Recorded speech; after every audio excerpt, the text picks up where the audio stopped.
years can be able to conceive? Yes, you can conceive. 45 years, yes, you can conceive at 45. 50 years, yes. 60 years, yes. How? Number one, if you're still having menstruation. Hi guys, welcome back to our channel. Thank you so much for always coming.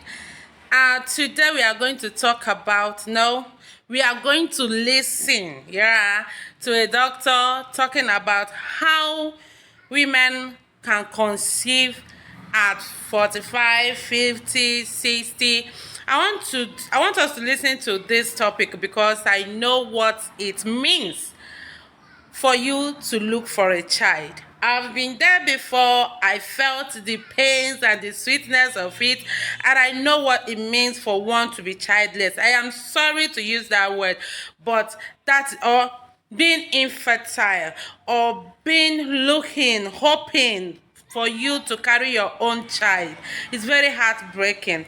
I know that God answered prayer, and I will always advise that you should keep on praying. While you put your own personal effort, don't forget that it's God that giveth children.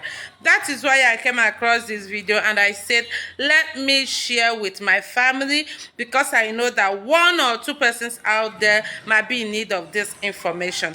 Thank you so much as you watch. Let's go listen and listen attentively and thank me later. Okay, subscribe if you haven't. For everyone to understand. Now, when we are talking about ovarian reserve, what they call diminished ovarian reserve, talking about age 42 and 45 to conceive, we must understand this. Number one, what is the reproductive age of a woman? What do we call the reproductive age? The World Health Organization defines reproductive age, or science defines reproductive age as the age at which a girl gets menarche. Menarche is when a girl starts menstruation. The first time a woman sees her periods is called menarche. And now that reproductive age ends at the time when there is menopause, when the woman is no longer having menstruation. That is what we call the reproductive age, the woman's reproductive age. Now, we've seen that it is between menarche and menopause. Let's simplify it in simple terms. We look at the age. Age is usually between 9 years and 55 years.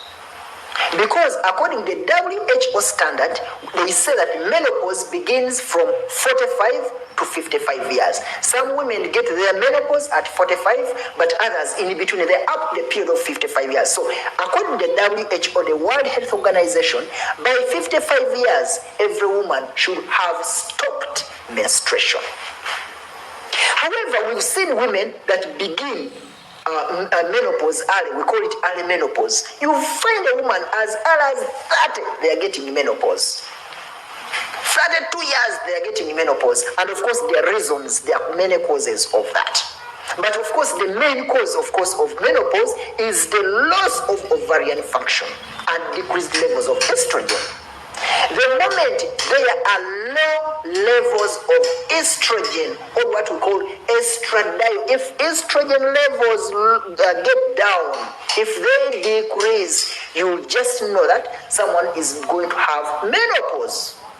If there is loss of ovarian function, you're going to have menopause. So, and again, this is when I'm going to answer this question. When is the peak? At what age is a woman most fertile? Now, you understand that.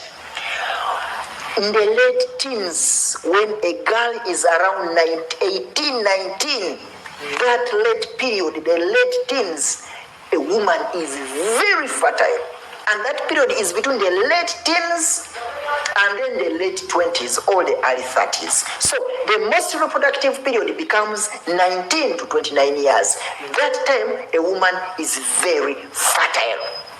And I guess whoever is watching this can understand when not to mess up. So that period is very dangerous.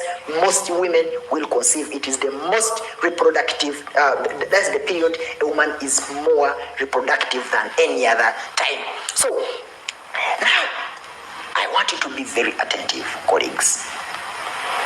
The question is, someone is 45 years of age. Will they be able to conceive?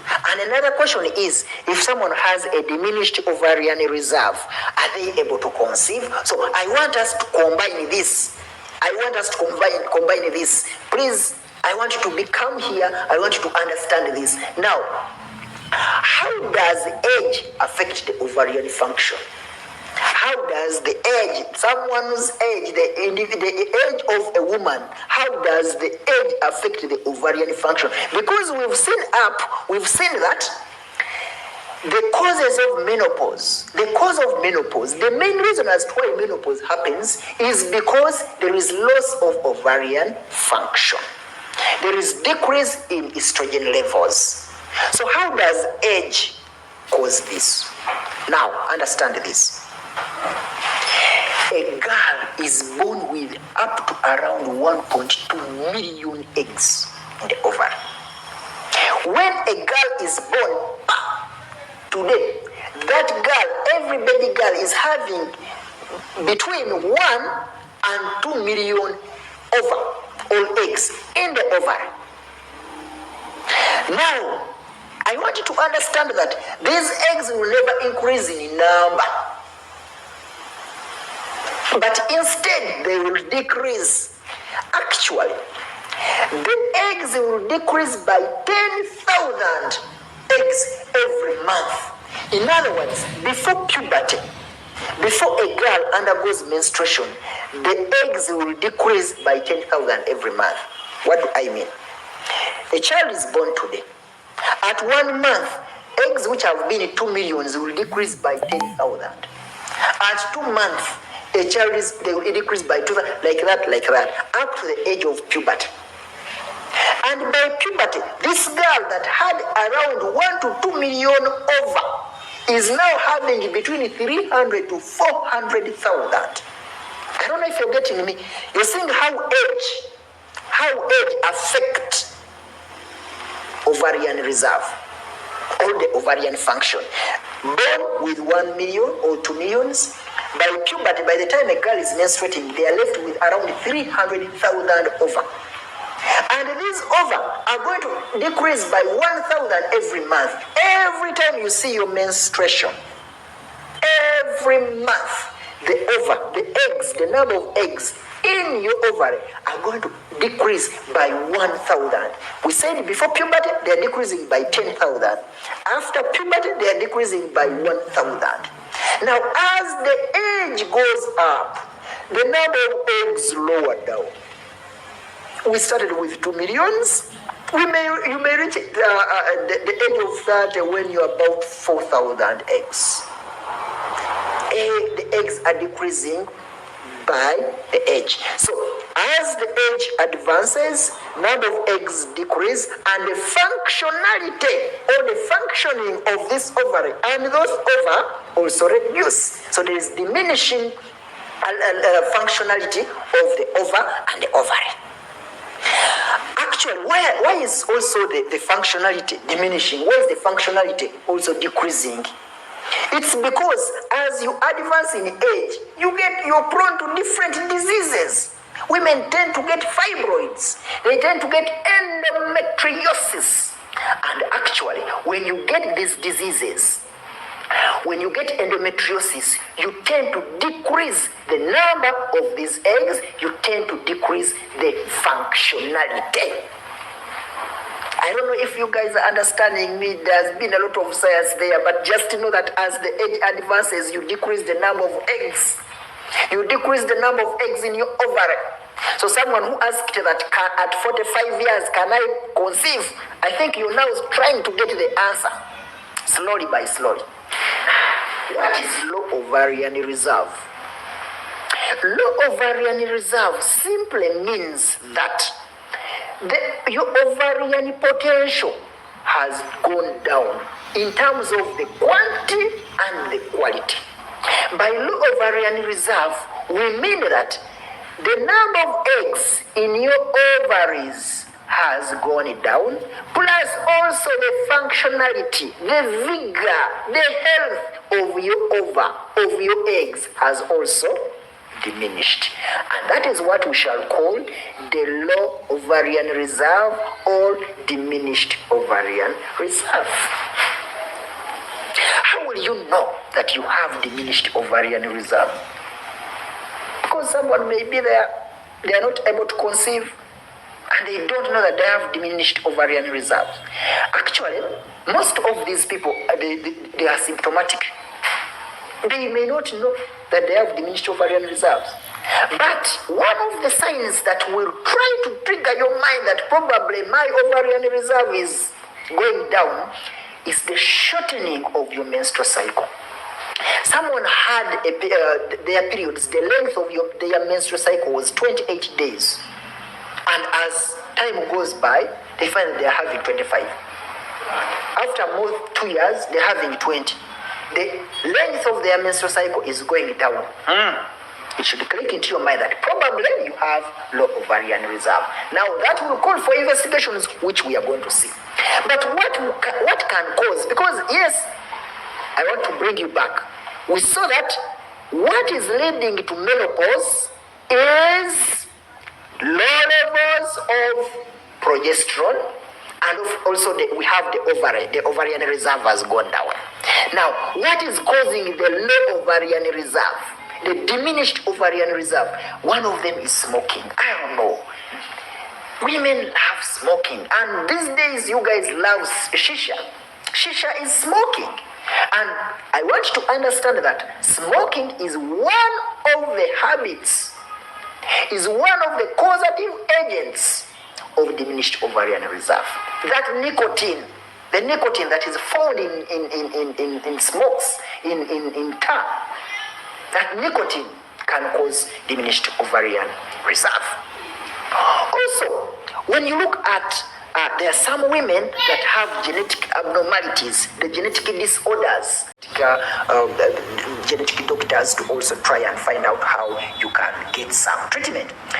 Now, when someone is using radiotherapy or chemotherapy, I think you understand which people use radiotherapies and chemotherapies. People with cancers, and there are stages of cancers where a doctor tells you you're now going to start chemo or radiotherapy, and when you're undergoing such treatment, actually those rays and the medicines that are used for chemo and radiotherapy can actually cause diminished ovarian reserve, or they can cause low ovarian reserve. Also, there are women who have undergone surgeries, especially ovarian surgeries. Someone was found with either ovarian cancer, or you are found with an ovarian cyst or anything, and you've had a surgery. These women are at a higher risk of having low ovarian reserve, because some of them actually end up losing some of the ova, or even losing part of the ovary. So they will end up with ovarian low or diminished ovarian reserve.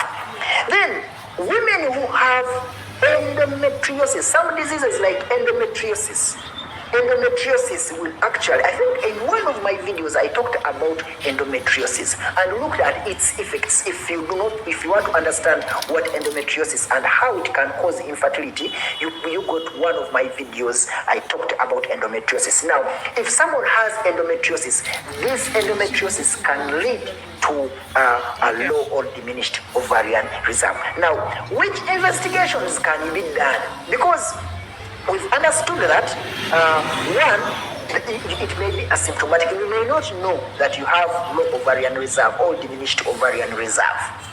And we said that the only sign that may come up is shortening of your menstrual cycle, the length of your menstrual cycle. So how will you know? Especially if you're a woman and you see that you're taking long to conceive, 1 year, 2 years, 3 years, you're not conceiving, you're not using any protection, then think about this. Now, what will you do? You will do investigations, do tests.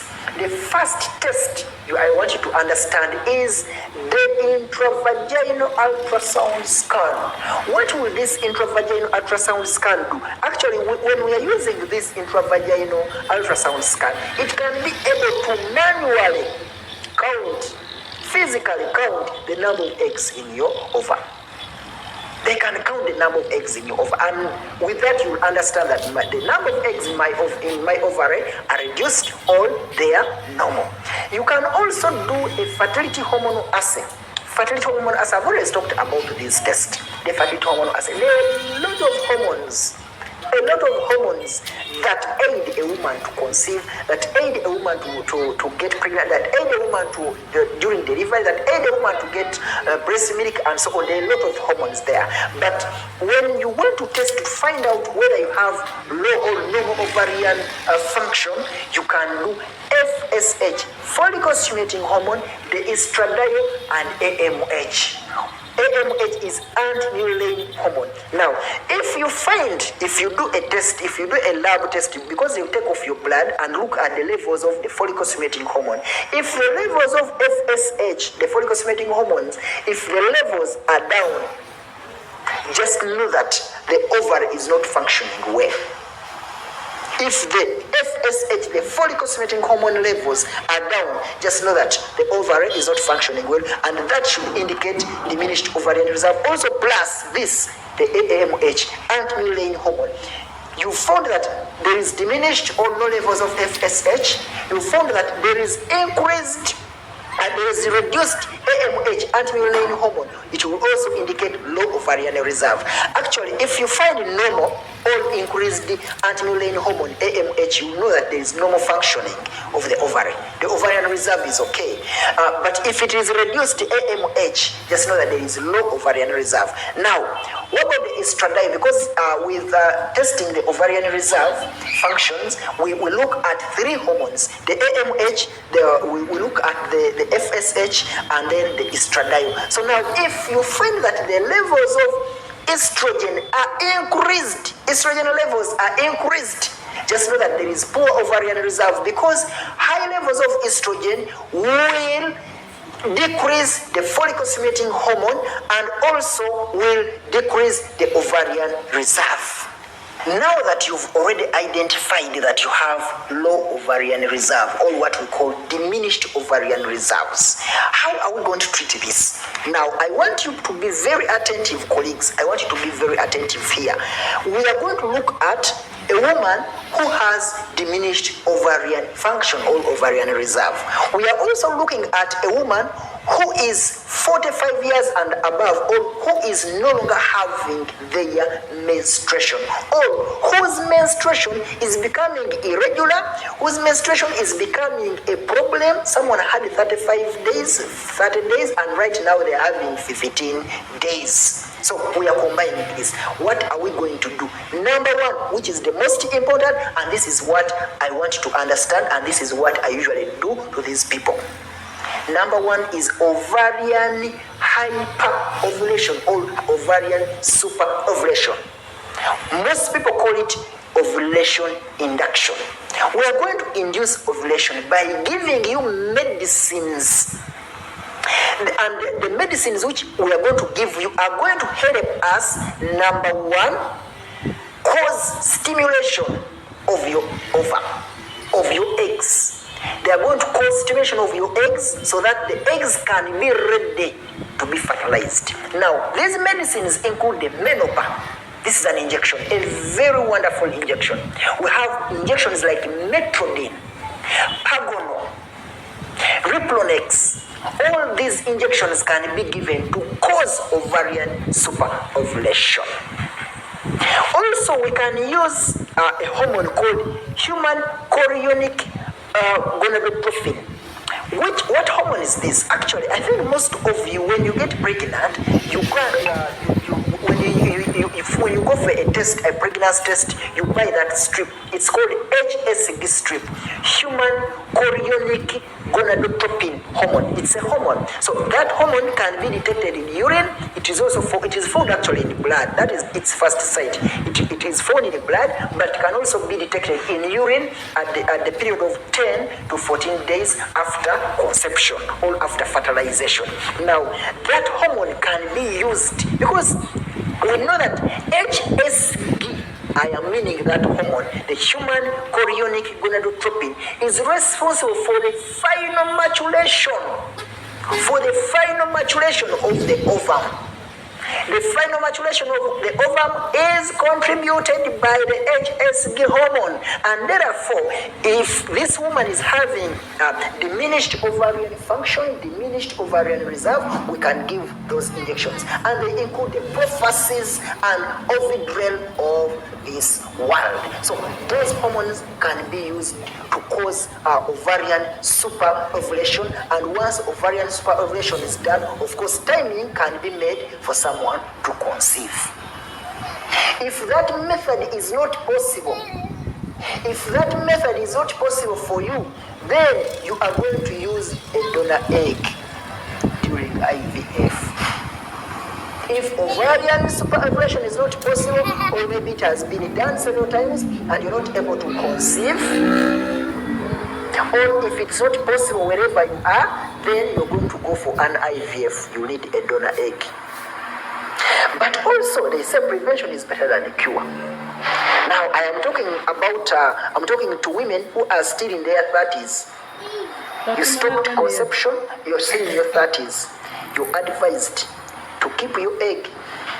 There is what we call fertility preservation. Fertility preservation is a process whereby the egg, your ovum, can be harvested, can be removed from the ovary and kept in the fridge, in the freezer somewhere.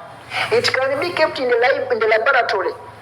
It can be kept in the hospital, safe. So just in case you reach menopause and you still want to produce, to conceive, you get your egg. Just in case you get poor or low ovarian reserve, diminished ovarian reserve, you can go to the hospital and tell them to give you what belongs to you. So fertility preservation is also key, and it is applicable these days. Now, finally, as we are answering this, a woman of 40, that is easy. If you're still having menstruation, that is easy. We just do a fertility screen and find which hormone is maybe lagging behind somewhere, or where is the problem. Whatever the problem may be, we identify it, you can conceive. That is for a woman who is still undergoing menstruation. A woman who is no longer having a menstruation is the one that will require what we've called ovarian superovulation. If you've not yet subscribed to my YouTube channel, what are you waiting for? Also press the notification bell in order to be notified of any important video we upload. And I told you, for those who would like to have a private chat, a private conversation, go to my website. Guys, you have watched the video, you have listened to the doctor, and I believe that you have learned or understood what he's trying to say. From me, I say good luck. And I pray that God will grant your heart desires. May every woman out there smile and celebrate their babies in Jesus' name. See you in our next video. Bye.